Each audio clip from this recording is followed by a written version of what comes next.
Our next inductee, he's one of the guys that I think if you just say 62-36, people may know who we're talking about up here. Huh? Chris Brown, football, 2001 to 2002. A first-team All-American as a junior in 02 when he was a runner-up for the Doak Walker Award, which goes out to the nation's leading running back. He finished 8th in the balloting for the Heisman, an honor he would have contended for, but he had a late-season injury, but he did receive 5 first-place votes. He was having quite a year prior to missing the last 2 games and most of a third with a severely bruised sternum, as in 11 games he rushed for 1,744 yards, which remains the second highest single-season total in school history. He led the nation in rushing for 6 weeks in 2002, en route to finishing 3rd in that category in the country that year. Unanimous All-Big 12 selection. He led the Big 12 in rushing, scoring, and all-purpose yards, with the league coaches selecting him as the Offensive Player of the Year.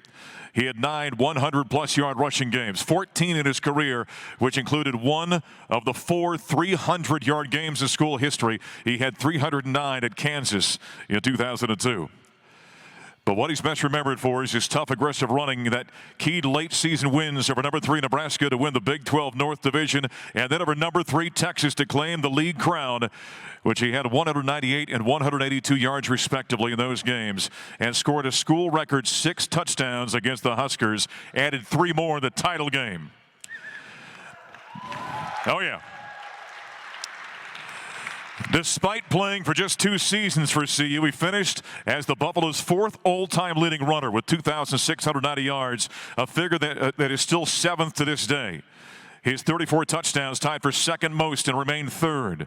He declared himself eligible for the NFL draft following his junior season. He was a 3rd-round pick of the 03 NFL draft by the Tennessee Titans. He'd go on the rush for 3,024 yards and 19 touchdowns in 6 years in the NFL with Tennessee and Houston. It's quite a resume. And now we can add to that resume that he's a University of Colorado Hall of Famer. Ladies and gentlemen, Chris Brown.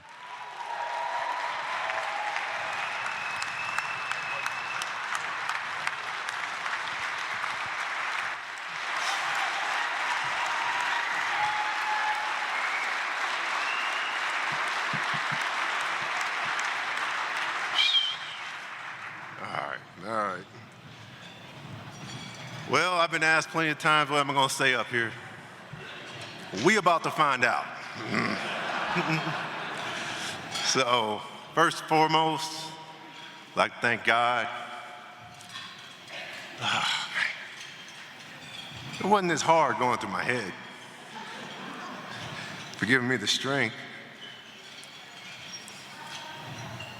to compete and make you guys proud.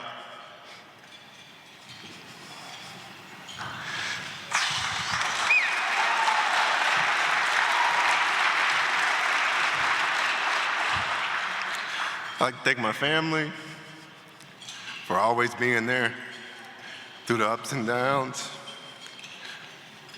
especially my parents, no matter what happened. They're the loud group sitting over there. Just look over there, they're the loud group. Man. Dang, it's a lot easier in my head, but all right, let me keep it moving. All right, a lot of teammates I like to thank, especially my offensive line. They're the unsung heroes. They got to fight 300-pounders every play. Let's see if I can rattle them off for you here real quick.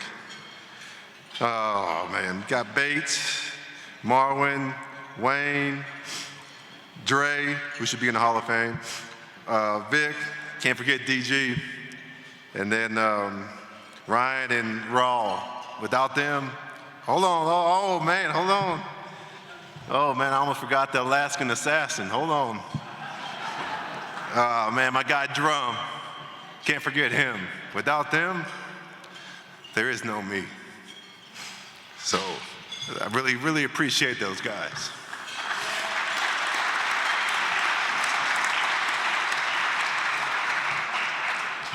Next, I'd like to thank Coach Barnett for giving me the chance and telling me he'll give me a chance to play running back, and he did.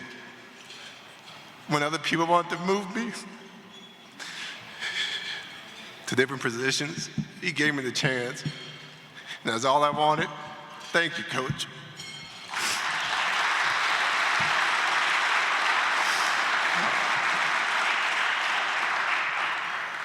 All right, next, can't forget is EB. And if you ain't been coached by EB, you don't know what getting coached hard is. I don't know if we had a conversation that didn't entail a four-letter word or multiple. I know it's hard. I got a quick story. I know you got the wrap it up box back here, but I got a story about EB. I love him to death. I know it's hard for a lot of you to believe, but I did make mistakes. I made one going in the goal line, happened to lay the ball down.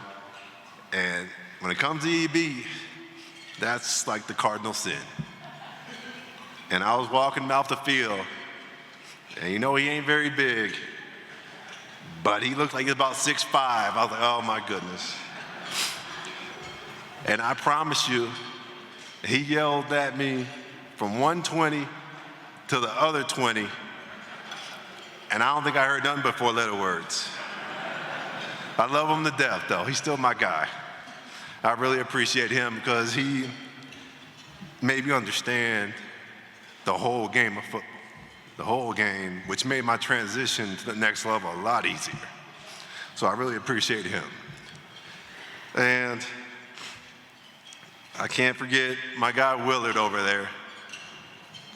I spent training hours in the training room every day, even though nobody knew how bad I was hurt.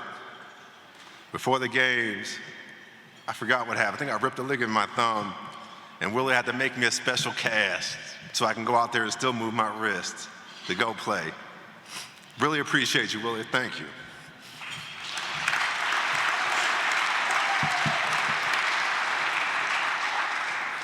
And lastly, I can't tell you how it even started.